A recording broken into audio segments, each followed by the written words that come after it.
Olá pessoal, tudo bem com vocês? Espero muito que sim, hein?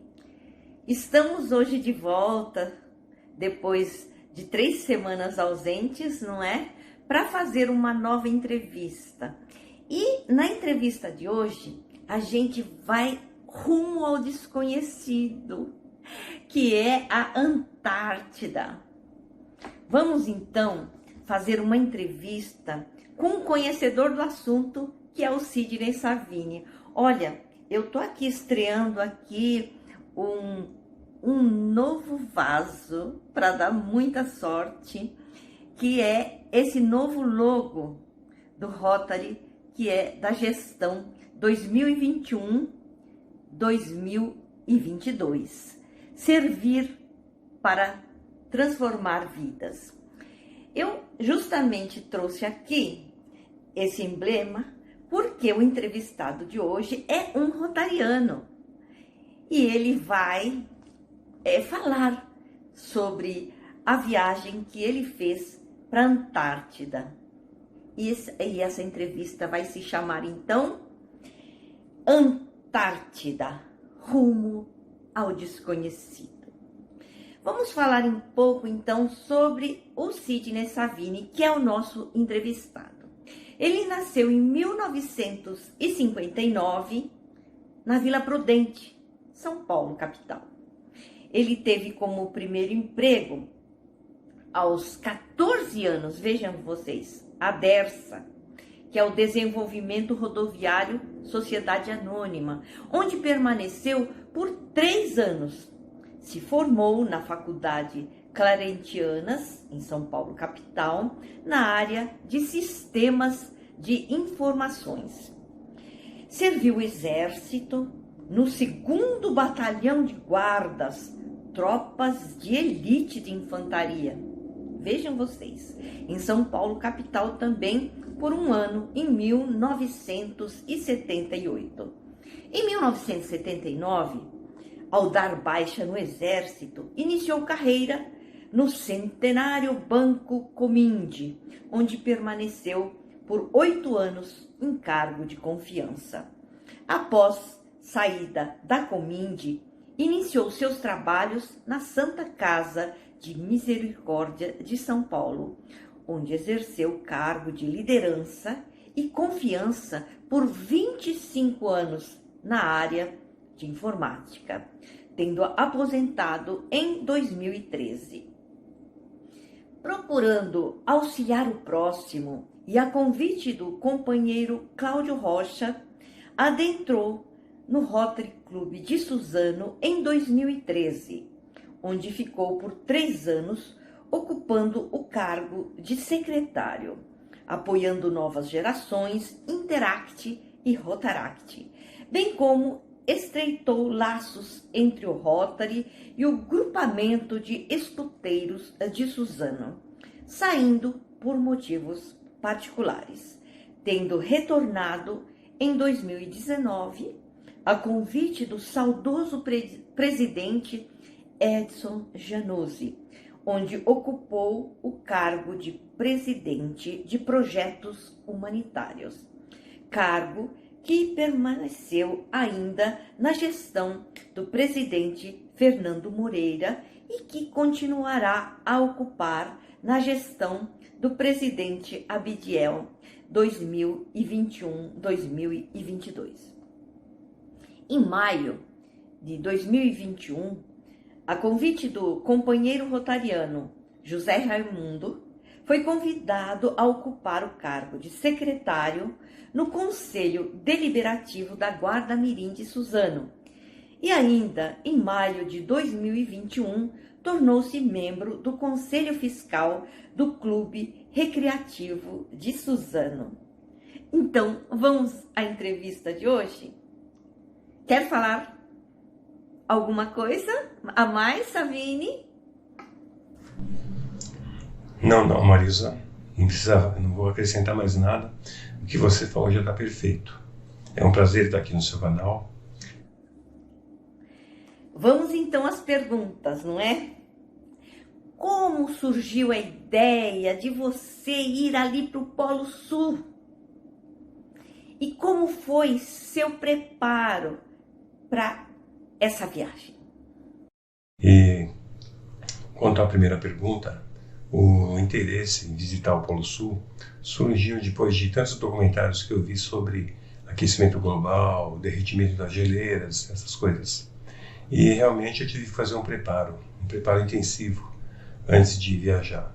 Primeiro eu tive que localizar uma companhia que fazia o percurso e depois eu comecei a me inteirar do código de conduta no navio, código de conduta no continente.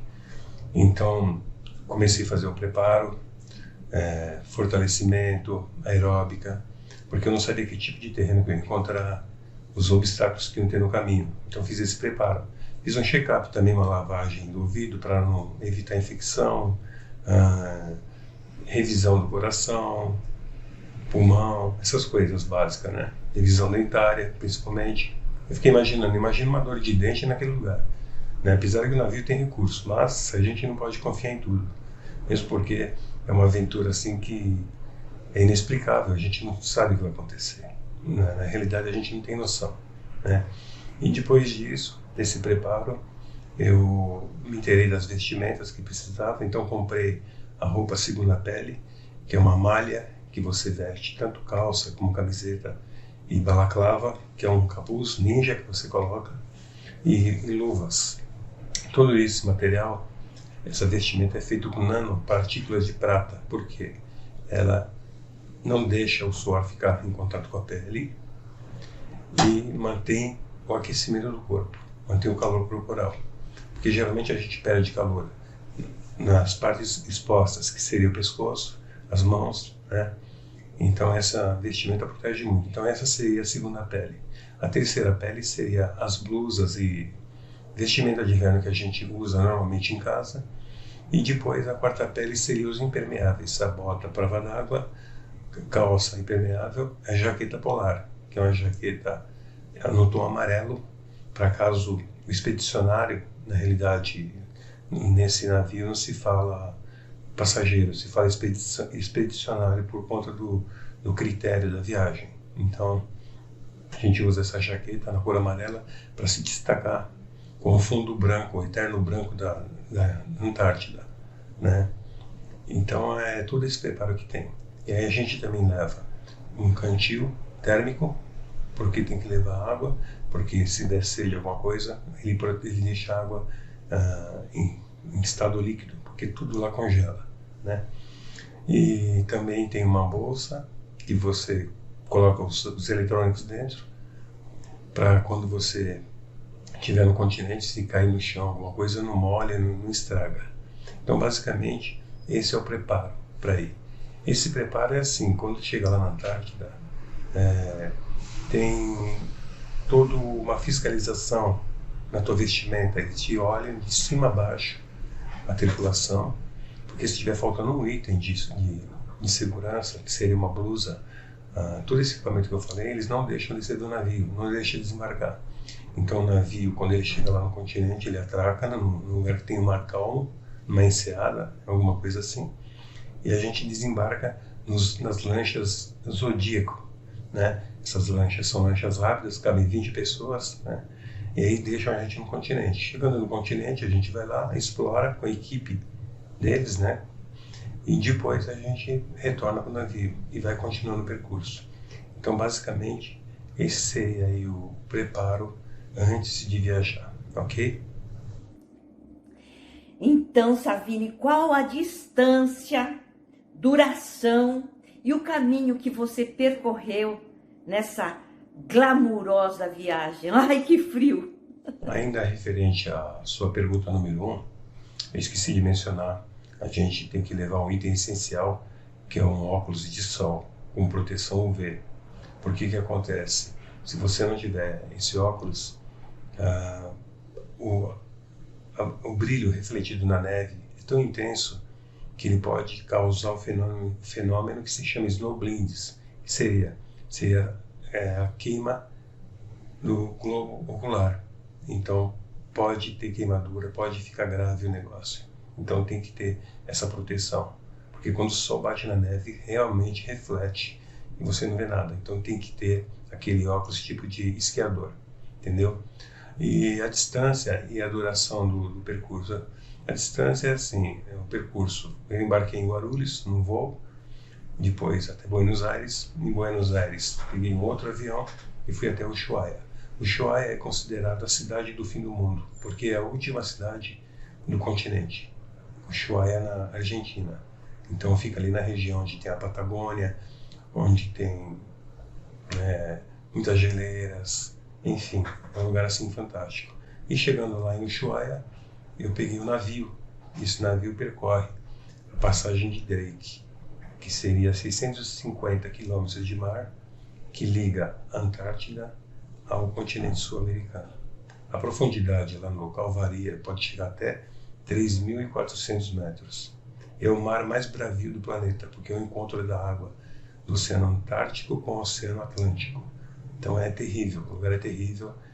Já teve ali muitos naufrágios, muita gente já morreu no decorrer aí da história, né? Então, o percurso foi praticamente isso. Então, de Ushuaia, América do Sul, Argentina, até Antártida, em torno de 2 dias e 2 noites de viagem, né?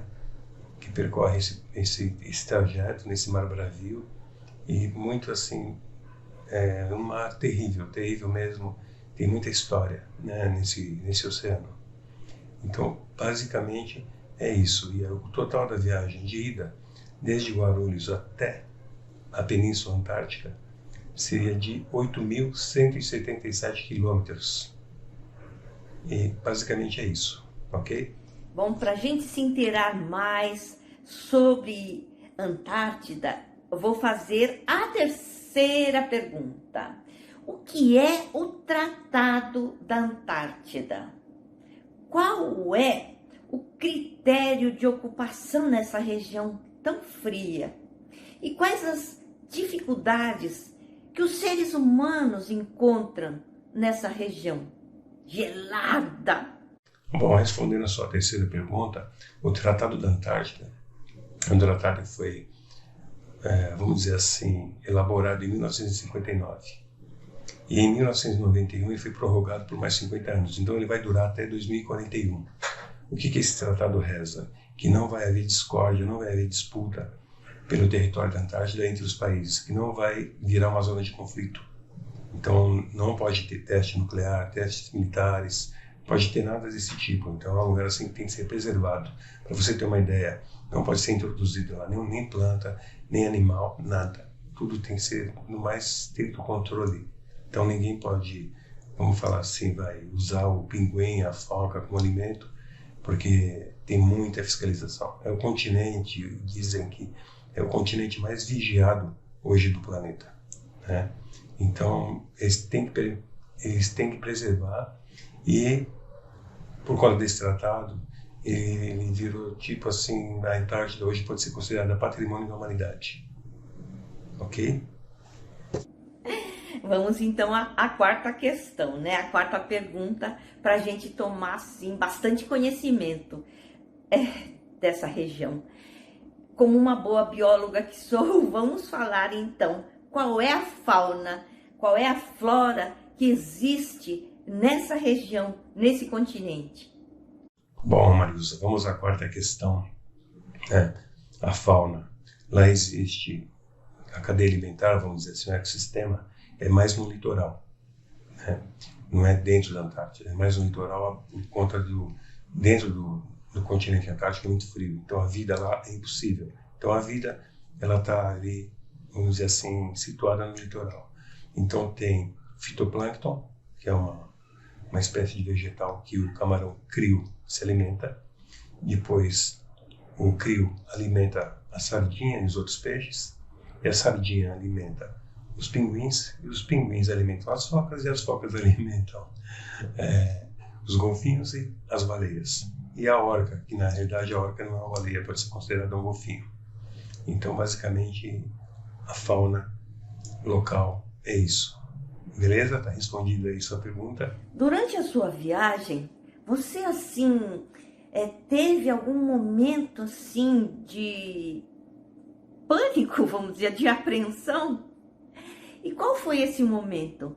Se você puder contar, conta pra gente o que aconteceu. Respondendo aí, Maria, sua quinta pergunta, o que mais me chamou a atenção foram os icebergs. São enormes, montanhas enormes de gelo. Gelo que despenca daqui, gelo que despenca dali. Aquele silêncio total, de repente você ouve aquele estrondo ao longe, você sabe que algum iceberg se chocou a algum outro. Então tem iceberg azul, tem iceberg branco, tem iceberg listrado, nas formas mais incríveis que a natureza vai mudando. Então é o que me chamou muita atenção, sabe? São montanhas assim de gelo fantástica, sabe? E o que mais me causou apreensão foi a passagem de Drake na ida, tanto na ida quanto na volta. Por quê? O navio, quando estava atracado lá antes de zarpar, eu olhei pela janela, pela escotilha, aquela janela redonda, e eu vi o navio estacionado ali, eu vi o mar lá para baixo, lá no porto, uns 15, 20 metros para baixo, né, de acordo com a cabine que eu estava. Quando chegou na passagem de Drake à noite, eu me deparei acordei com aquele ruído, um ruído muito alto, uma batida. Batia no navio, pum, batia, pum. Aí eu falei, o que está acontecendo? E o navio jogava para lá, jogava para cá. Eu peguei, puxei a cortina da escotilha, que é aquela janelinha redonda. Quando eu olho assim para fora, devia ser umas 2 da manhã, eu não acreditei no que eu vi. Tinha um mix de forças da natureza. Era neve, água, gelo, sabe, granizo no caso. E você não enxergava nada, só você via assim aqueles flashes dos relâmpagos, uma tempestade terrível. E aquela água que eu vi lá no porto, que estava 15 metros lá para baixo, ela estava passando pela escotilha. Então o navio literalmente ele estava enfiando a proa que é a frente dele na água e voltando, sabe, uma coisa assim dantesca, sabe, o inferno de Dante. A única coisa que passou pela minha cabeça na hora foi o Titanic. Pensei na hora no Titanic, falei, e agora? Falei, onde que eu fui me meter? Eu fui procurar Antártida e pensei comigo, agora eu vou entrar numa fria. Eu falei, bom, já entrei na chuva para se molhar, né? Aí eu fechei a escotilha, cobri a cabeça, como se isso fosse me proteger de alguma coisa, e tentei dormir. Foi uma noite infernal. Nossa, muito terrível, sabe? É isso aí é o momento que me causou esse estresse, vamos dizer assim, maravilhoso, um estresse maravilhoso, né? Bom, já estamos assim no meio da entrevista, não é? E vocês que me acompanham sabem que no meio da entrevista existe sempre um relax, um momento de confortável, né? Então, vamos falar agora, depois desse perigo todo que você falou na pergunta anterior, qual então foi um momento hilário que a gente possa agora então descontrair um pouco? Bom, Marisa, a sexta pergunta, um momento hilário, um momento de descontração foi o seguinte: o navio não é um navio assim de cruzeiro, que tem 3.000, 2.000 passageiros, é um navio de expedição. Então só tem 120 almas, né, passageiros, e 80 tripulantes. Então, esse navio, ele capta pessoas do continente inteiro. Todo mundo se dirige para a Antártida. Então vem pessoal da Rússia, Alemanha, Estados Unidos, Canadá, México, enfim, do planeta todo, vão para Ushuaia, para lá pegar o navio, para embarcar. Então, nesses 120 passageiros de vários países, só tinha 13 brasileiros, além de mim, né? E na minha cabine, calhou de eu ficar com um japonês de Hiroshima, que falava inglês, japonês e espanhol.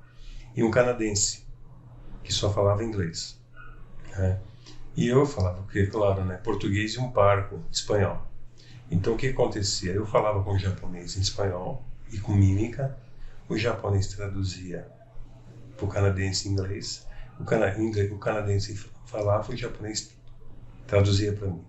Então, era muito cômico, porque a gente dava muita risada, porque não se entendia, não falava. Então a gente usava, além da linguagem de sinais, o espanhol, né? Teve até um momento lá que o japonês tentando falar para mim alguma coisa que ele tinha visto no mar, ele tentava, só que ele não achava a palavra. Aí ele desenhou uma baleia no papel, sabe? Então foi muito engraçado isso. Pelo que eu vi lá dos outros brasileiros, diz que a nossa cabine era mais comentada lá no navio por conta disso. Eu queria também fazer aqui um adendo. Para desembarcar no continente é assim, o navio ele atraca em alguma enseada, mar calmo, aí a gente desce nesses Zodíacos, eu falei que esse navio, e na hora que você desce, você passa os pés, a bota no caso, por um líquido. Esse líquido ele elimina todas as bactérias que tiver no calçado, as bactérias que tiver no navio, porque a gente não pode deixar nada no continente. Depois na volta, quando volta para o navio, a mesma coisa. A gente tem que passar o pé nessa água para não trazer nada do continente pro navio, ok? Bom, você já me falou que existe um batismo aí na Antártida.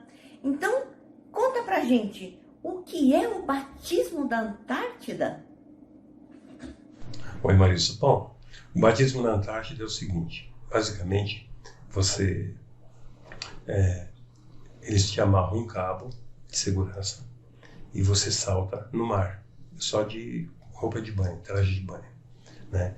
E aí, isso dura alguns segundos. Você pula, dá algumas braçadas e já te puxam. Por quê? Porque você pode ter hipotermia e é óbito. Então, para fazer esse mergulho na Antártida, esse batismo, você tem que assinar um termo de responsabilidade isentando o navio dessa provável, vamos dizer assim, tragédia, se acontecer, se a pessoa for ao óbito, né? Eu não fui, eu tinha coragem, tive muita vontade, mas realmente eu não sei nadar. Mesmo com cabo, eu falei, poxa, peraí, não é para mim isso, sabe? Eu não quero correr mais esse risco, entendeu?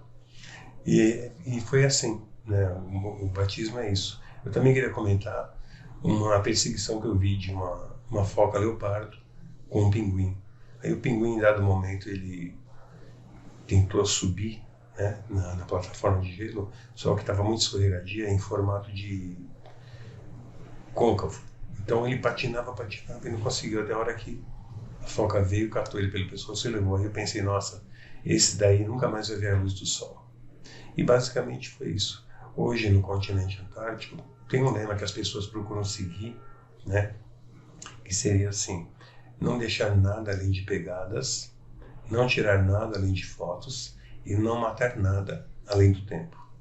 Eu espero que vocês tenham gostado. No final aí vai ter um link da minha expedição, tem um relatório completo e mais algumas 53 fotos mais ou menos, e todas as informações para quem quiser conhecer o continente. O continente é viável, vale a pena, só que tem que ter muito cuidado para preservar a vida marinha, a vida local, né, a fauna, ok? Espero que vocês tenham gostado, tenham se divertido, e vamos ver se mais para frente a gente posta alguma coisa aí junto com a Marisa, né, para descontrair a gente nesse momento aí de pandemia, que eu acho que a gente tem que ter fé, tem que ter esperança, ok? Agradeço a oportunidade, Marisa. Fiquem com Deus, todos vocês.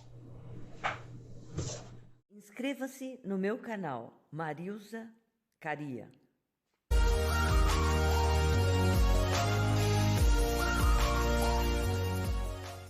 Inscreva-se no meu canal. Por que não agora? Marilza Caria.